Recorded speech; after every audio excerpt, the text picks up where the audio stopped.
इचलकरंजी गावामध्ये जतसारख्या दुष्काळी भागातून येऊन आपला कर्तृत्वाचा ठसा उमटविणारे DM बिरादार यांचा 78वा वाढदिवस आणि त्याबरोबरच त्यांच्यावर लिहिलेलं पुस्तकाचं प्रकाशन या निमित्तानं जमलेल्या सर्व बंधू भगिनींनो, स्टेजवरील सर्व मान्यवर, कारण कार्यक्रम नियोजित वेळेपेक्षा जवळजवळ पाऊण तास उशिरा झाला असल्यामुळं मी आता सगळ्यांची क्षमा मागून नामोल्लेख टाळतो. पुढचे वक्ते नामोल्लेख करतील तेव्हा कार्यक्रम वेळेवर संपावा या हिशोबानं मी कुणाचाही नामोल्लेख न करता सर्व स्टेजवरील मान्यवर आणि या कार्यक्रमासाठी DM बिरादरांच्यावर प्रेम करणारी सर्व मंडळी यांचं मी प्रथमतः स्वागत करतो. 75वा वाढदिवस करायचा होता, पण काही अडचणी अशा आल्या की त्या आपल्याला टाळता येत नव्हतं, त्यामुळं कार्यक्रम टाळावा लागला आणि ते असं करत करत ते थांबले नाहीत. 75च्या निमित्तानं त्यांना आपल्या जन्मगावी जिथं त्यांचं शिक्षण झालं आणि शिक्षण घेण्यासाठी त्यांना अनंत अडचणी आल्या, त्या गावाची शाळा बांधण्यापासून त्या गावाला ग्रंथालयाची सुसज्ज अशी इमारत, पुस्तकं कपाटामध्ये भरून कपाटासहित त्यांनी त्या गावाला सुपूर्द केलेलं आहे, लोकार्पण केलेलं आहे.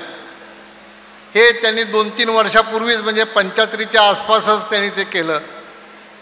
त्यानंतर इचलकरंजी गावातील वेगवेगळ्या संस्थांना त्यांनी आता आपल्या दातृत्वाचा ठसा उमटवत जिथं जिथं काय काय गरज आहे याची माहिती घेत त्यांनी तिथं तिथं ते देण्याचा प्रयत्न अगदी डोळसपणानं केला म्हटलं तर ते चुकीचं होणार नाही. कारण आपटे वाचन मंदिरमध्ये सुद्धा त्यांनी बाल विभाग चालू करायचा प्रयत्न केला आणि त्यासाठी लागणारं सगळं फर्निचर, सगळी पुस्तकं त्यांनी त्या बाल विभागाला दिली. उद्देश त्यांचा एवढाच की बालकांनी सुद्धा वाचनालयाचा लाभ घेणं अतिशय गरजेचं आहे ह्याची जाणीव ठेवून ही आपणहून कल्पना, म्हणजे आपटे वाचन मंदिर त्यांना अप्रोच झालेली नाही, हे स्वतःहून त्यांनी आपटे वाचन मंदिरला सांगितलं की आमची जवळजवळ 150 वर्षापूर्वीचे आपटे वाचन मंदिर, इचलकरंजी गावातली पहिलं ग्रंथालय, या ग्रंथालयाला त्यांनी बाल विभाग चालू करण्यासाठी अर्थसहाय्य देऊन अतिशय चांगल्या पद्धतीनं ते बाल विभाग आता सजवलेला आहे. आपण पाहिलं तर जाणीवपूर्वक मुलांना वाचनाची आवड निर्माण व्हावी यासाठी या बाल विभागाचा पुरेपूर वापर आणि उपयोग होईल याची जाणीव ठेवून हा निर्णय त्यांनी घेतला. त्यासाठी लागणारं सगळं अर्थसहाय्य त्यांनी केलं. त्याचबरोबर इचलकरंजी गावात आदर्श शिक्षण संस्था असू दे, ती स्थापन करण्यामध्ये सुद्धा त्यांचा पुढाकार होता. आणि आदर्श शिक्षण संस्था मला सांगायचा विशेष हे वाटतं की स्लम एरियामध्ये, म्हणजे जिथं झोपडपट्टी आहे अशा एरियामध्ये ती शाळा पहिल्यांदा सुरू झाली आणि त्या गरीब मुलांना शैक्षणिक साधन उपलब्ध करून देण्याचा प्रयत्न त्यांच्या माध्यमातून त्यांनी आपल्या सगळ्या मित्रांच्या सहकार्याने, मग त्यात सदा लोकरे असतील, डॉक्टर कलकडकर असतील, त्याचबरोबर आत्ताचे त्यांचे सहकारी सगळे असतील, या सगळ्यांनी त्याच्यामध्ये लक्ष घालून ही संस्था उभी केली. आता या संस्थेमध्ये जवळजवळ 700-800 विद्यार्थी शिक्षण घेत आहेत आणि बालवाडी ते हायस्कूलपर्यंत सर्व शिक्षण त्या इमारतीमध्ये, स्वतःची इमारत आहे आणि त्या इमारतीमध्ये हे शिक्षण दिलं जातं. त्या संस्थेचे मोठे आधारस्तंभ ते आहेत. त्याचबरोबर आमच्या लिंगायत समाजाकडे सुद्धा त्यांनी दुर्लक्ष केलेलं नाही.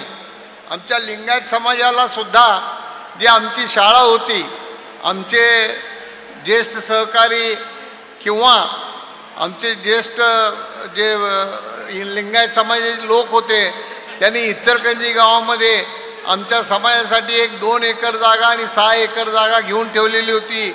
आणि ह्या दोन्ही जागेचा चांगला वापर करायचा निर्णय इरगोंड पाटलांना पुढं करून आमच्या समाज धुरीणाने म्हणजे जानबाताता दत्वाडे असतील, सदाशिवकाका मुर्जुंले असतील, डायमंड माळे असतील, या सगळ्या लोकांनी आणि ह्या जागा घेण्यामध्ये मुरुगेंद्रांना सुलतानपुरे यांनी अध्यक्ष म्हणून जी कारकीर्द केली त्यालासुद्धा चांगलं वाढवण्यामध्ये DM बिरादारांनी आपलं तन मन धन सगळं तिथं दिलं म्हटलं तर चुकीचं होणार नाही.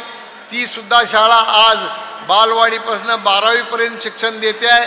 अतिशय चांगली इमारत, सुसज्ज ग्राउंड, सुसज्ज प्रयोगशाळा अशा या शाळामध्ये उपलब्ध करून दिलेला आहे.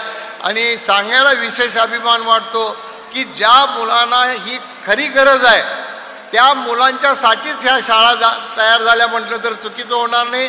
सगळे हे कामगार वर्ग ज्या एरियामध्ये राहतो त्या एरियातली सगळी मुलं आमच्या या शाळामध्ये हे करतात, शिक्षण घेत आहेत.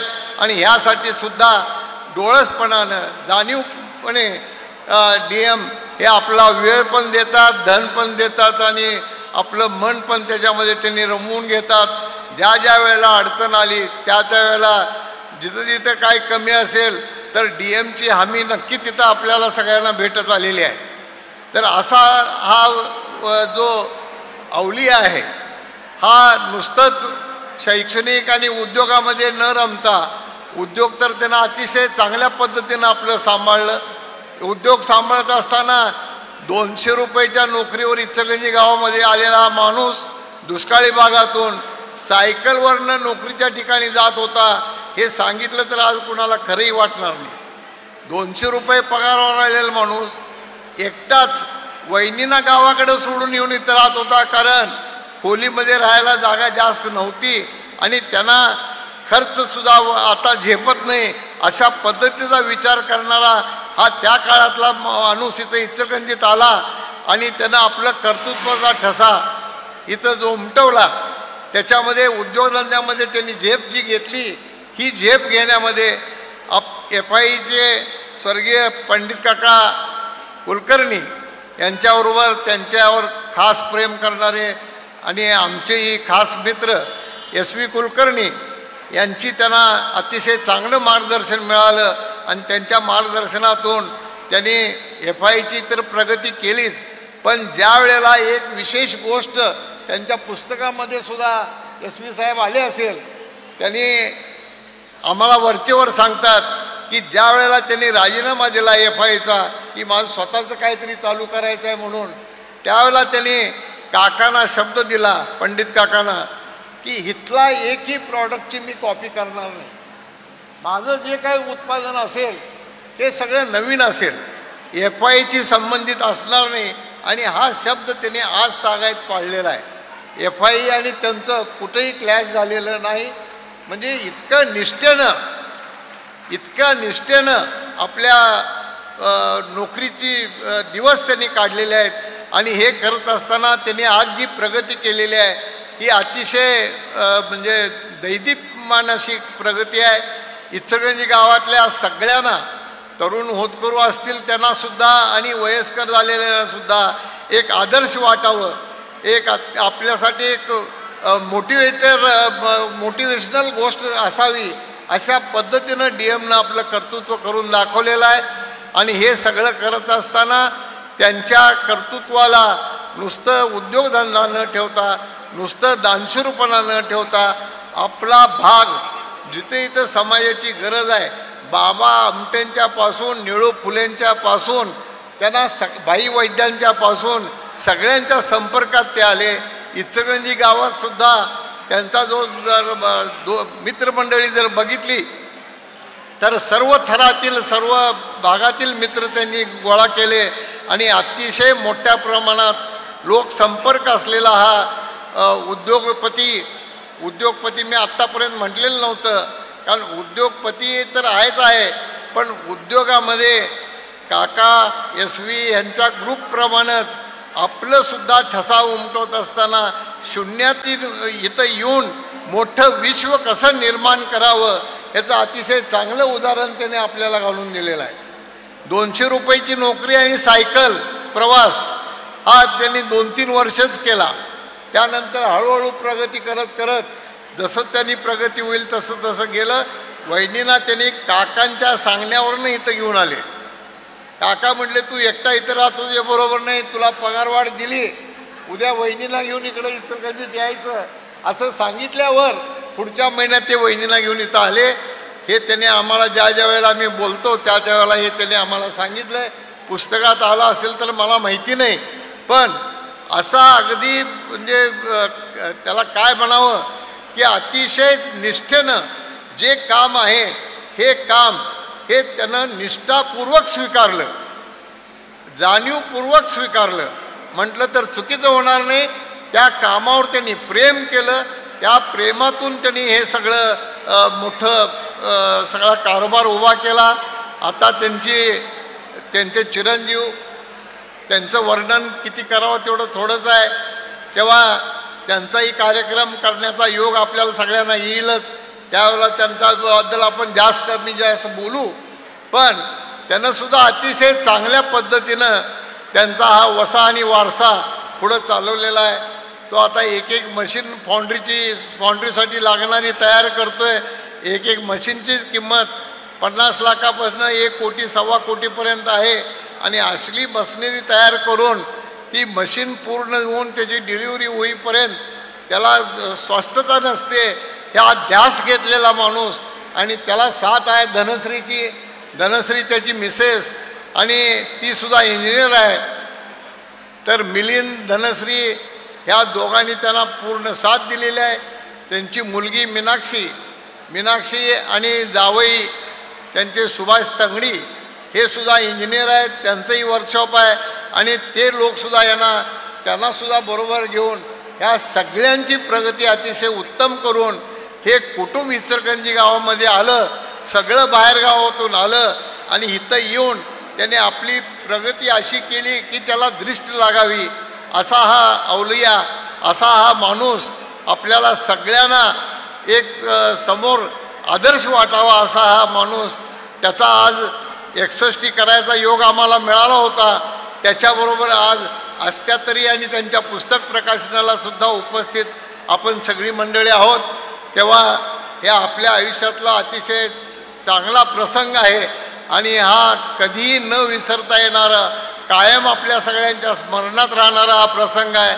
आणि ह्या प्रसंगासाठी आपण मंचावरील सर्व रती महारथी, उद्योगधंद्यातील ऋषी महाऋषी आणि ह्यांच्याबरोबर उद्योगपती हे सगळे आणि त्यांच्यावर प्रेम करणारे सगळे आपण मंडळी, या सगळ्यांचं स्वागत करून मी प्रास्ताविक इथंच थांबतो.